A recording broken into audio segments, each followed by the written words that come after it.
out of touch they are with what we need to do to improve New Zealand productivity.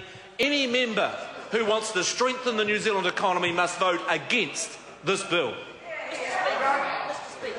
I call the honourable member. Thank you, Mr. Speaker. You know, there are some doctors who make you well, and there are some doctors who make you sick. And I have to say that Dr. Hutchison is one that makes you well.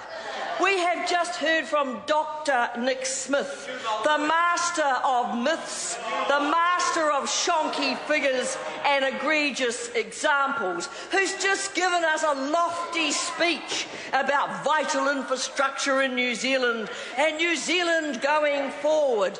And then he harked back to the 1980s and the Cold War to give us examples of what's happened in the New Zealand ports. Once again, he used his list of egregious examples. I have to tell you, Dr. Smith, this is 2012. It's not the 1980s, and the way he was describing the operation on the wharfs is not the way the wharfs and ports are run today. He evoked class war. He evoked union bashing, and there was plenty of emphasis on if we vote for this bill, that'll be the end of exports and a growing economy. Well, what a load of hogwash. It had absolutely nothing to do with the bill at all, and he never once mentioned that ratepayers' money, which goes into that port, should be open to transparency and to accountability. Transparency and accountability. Where was that in his speech?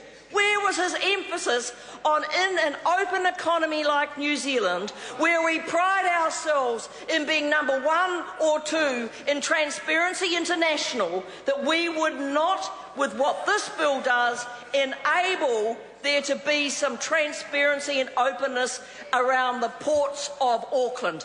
You see, there are good local government bills and there are bad local government bills. We have just experienced 2 bad local government bills, one of them at the hands of Dr. Smith. He is being done over all around New Zealand on his local government amendment bill. Almost any submission of substance has absolutely poured a bucket on his bill. They've told him it's based on myth. They've said he's got his facts wrong, he doesn't know what he's talking about, and the government are going to end up looking fools if they pass that bill. That's a bad bill. And then there's a second bad bill brought in by the new Minister of Local Government, who is way out of his league. They're still laughing about his appearance at the Local Government New Zealand conference. Spoke for 5 minutes, didn't have a clue what he was talking about, and they said, how did he get this job? What have we done to deserve this man? So there was second bill, bad local government bill. What's this one about? It's an anti-democratic bill that takes away the right of Cantabrians to vote for people to make decisions in a local area until 2016. 2016. And the hidden agenda is, of course, that they're going to amalgamate the councils down there, and they just need time to be able to do it. So there's 2 bad local government bills. But we've also had 2 good local government bills. One just happens to be one of my own, and it was one that I thought would have been very helpful when it came to the salary of Mr. Doug Mackay, the Chief Executive of Auckland Council, on a salary of $800,000 plus.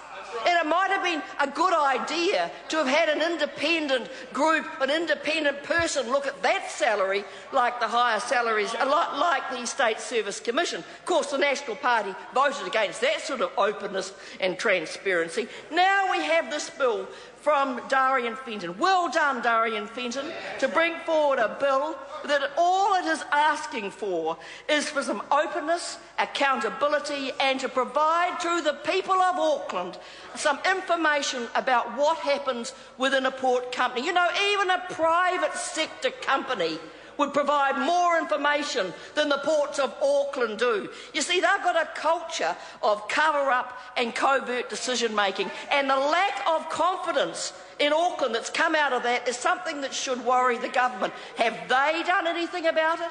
Are they prepared to look at this issue and say, come on, be more honest with the people in your area? No, they've not. They put up the straw man, Nick Smith, to make a stupid speech about the lofty ideals of exports in New Zealand, nothing to do with what happens in the ports today, nothing to do with openness and transparency. And I say to this House, great opportunity to support a bill that could make a difference, but will we get support from the party opposite?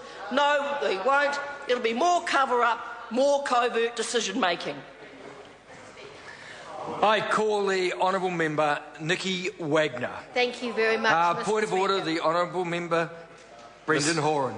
Mr. Speaker, sir, I seek leave to table a document. It is the Government Information Public Access Act of 2009, number 53 of New South Wales, and it is an example of international best practice which this bill seeks to follow. Thank you.